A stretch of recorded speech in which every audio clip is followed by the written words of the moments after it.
Today we are exploring discipline as a spiritual principle in Igbo spirituality and Ancient Kemet. Stay until the end, and if these teachings resonate with you, remember to like, comment, and share. In African spirituality, discipline is not punishment, it is structure. In Igbo cosmology, a person's chi determines their spiritual alignment. The elders taught that good character attracts trust, respect, and harmony. A person without discipline eventually creates disorder around themselves. Character was valued more than status. Wealth without integrity was considered dangerous because it disrupted communal balance.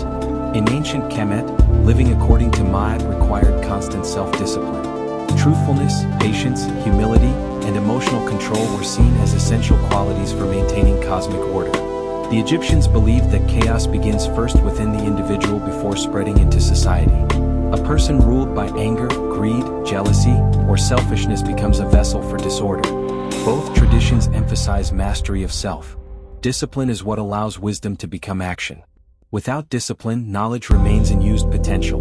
Modern culture often treats discipline as restriction, but African wisdom sees it as liberation. When you control your impulses, emotions, and habits, you gain clarity and stability.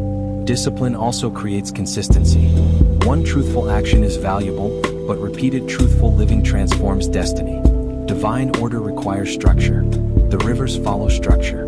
The stars move according to structure. The seasons follow structure. In the same way, human life becomes stable through disciplined living. If this message inspired you, like this video, comment below, and share this wisdom with others seeking spiritual growth.